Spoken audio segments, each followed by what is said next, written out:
Olá, estamos aqui mais uma vez para tratarmos do nosso tema central, que são as petições iniciais.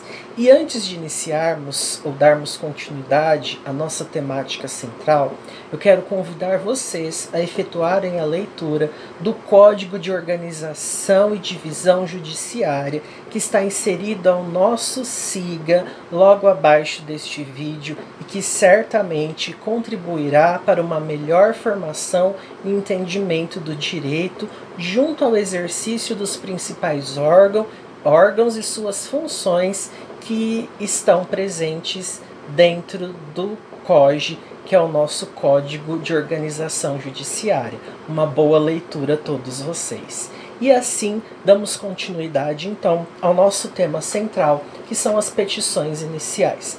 Para a atividade jurisdicional contenciosa, para que ocorra a composição de uma lide, é necessário que se o interessado provoque e que para isso prevaleça então o princípio da ação ou da inércia.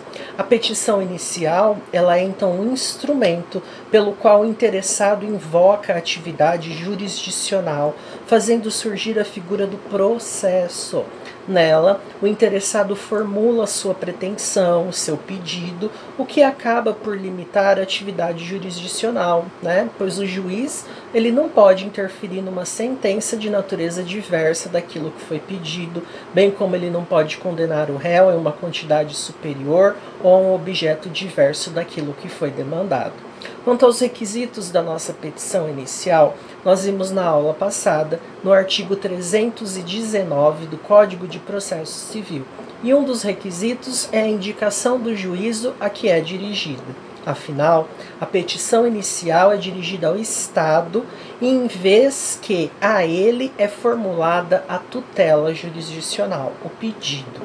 Se o juízo for absolutamente incompetente, no qual todos os atos decisórios são nulos, artigo 64, parágrafo 2º do Código de Processo Civil, o juiz poderá encaminhá-lo ao juiz competente.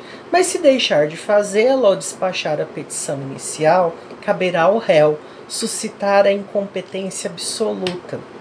Isso tem previsão no artigo 337, inciso 2 do Código de Processo Civil. A qualquer tempo, o réu ou o autor poderão suscitar o problema, bem como o juiz reconhecer a sua própria incompetência, com previsão no artigo 64, parágrafo 1º do Código de Processo Civil.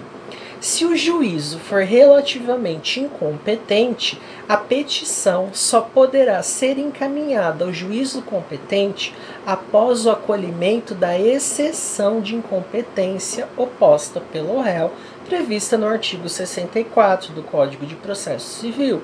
Se a exceção não for oposta pelo réu, o juízo relativamente incompetente terá competência prorrogada. Se dela o juiz não declinar a nulidade da cláusula de eleição de foro, em contrato de adesão, poderá ser declarada de ofício pelo juiz, que declinará a competência para o juízo então do domicílio do réu, ou o réu não opuser exceção declinatória nos casos e prazos legais previstos no artigo 65 do Código de Processo Civil.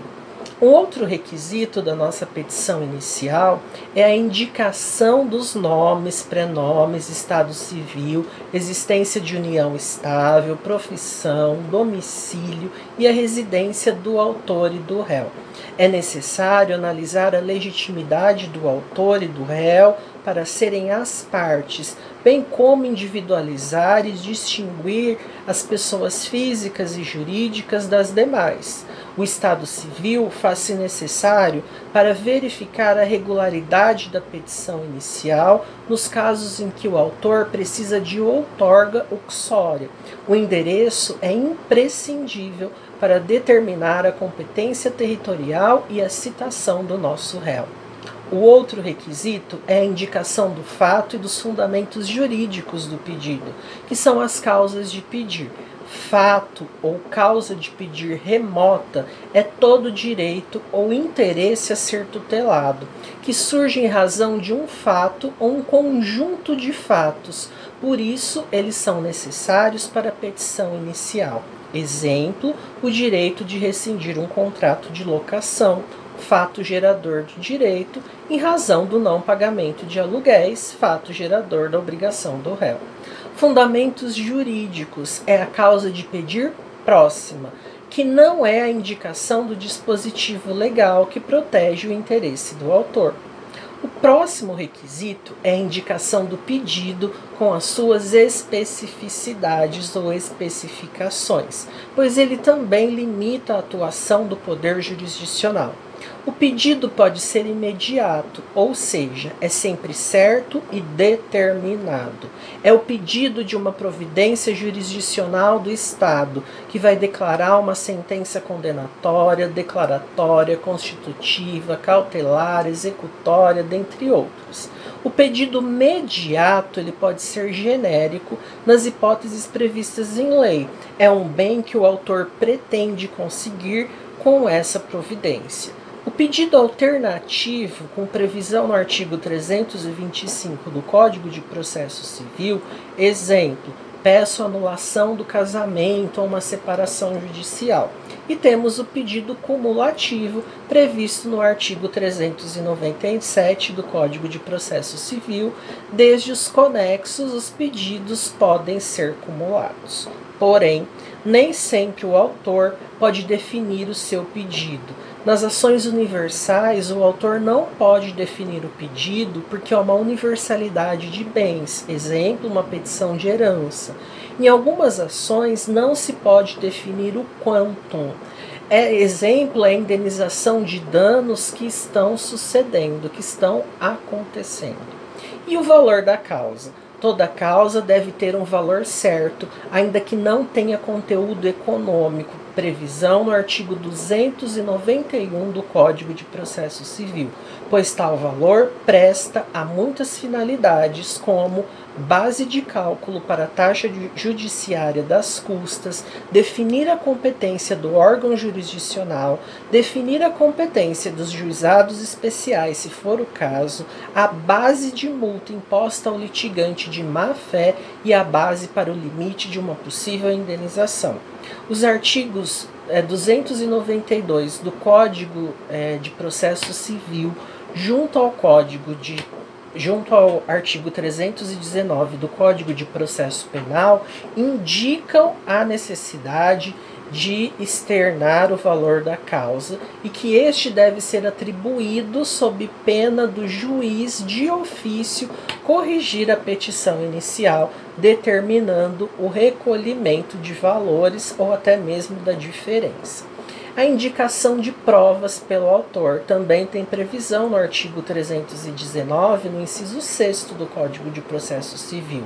É praxe forense deixar de indicar as provas, apenas protestando na inicial, como nós vimos, todas que sejam necessárias. E nós optamos por não fazer isso, por indicarmos para nós diminuirmos uma etapa do nosso processo. Em razão disso, vai surgir um despacho inexistente do procedimento. Quando se indicam as provas que irão produzir, nós vamos pular uma possível etapa para que ela não seja necessária. Uma petição inicial também pode ser indeferida. Ao receber a petição inicial, o juiz irá examinar se ela atende a todos os requisitos previstos na lei. Se faltar qualquer um deles ou se a petição estiver insuficientemente instruída, o juiz apontará a falta e ainda dará o prazo de 10 dias para que o autor a emende ou a complete, segundo o artigo 321. Vindo a emenda ou sendo complementada a inicial, o juiz ordenará a citação, segundo o artigo 334. Caso contrário, a inicial será indeferida. podemos pedir a tutela antecipada dos efeitos jurídicos, mas isso tem previsão. E a Lei 8.952 de 94 é que inseriu a possibilidade de se pedir a antecipação dos efeitos da sentença, que é buscada por intermédio da ação. Normalmente, os efeitos da sentença somente irão ser produzidos com a sua prolação, em alguns casos, desde que contra ela não seja interposto nenhum efeito suspensivo. Deve haver uma possível previsão legal. A antecipação deve ser requerida pela parte e deve haver prova inequívoca de convenção para o julgador de verossemelhança nessa alegação. Porém, não basta pedir a antecipação dos efeitos da tutela. É necessário que se demonstre os requisitos de necessidade e eficácia. Devemos, assim, observar que a tutela antecipada ela diverge das medidas cautelares, pois a tutela antecipada protege um direito violado, enquanto as medidas cautelares servem para proteger um processo. E assim, nós vamos então para a nossa petição inicial desta semana. No próximo vídeo eu estarei explicando a nossa petição.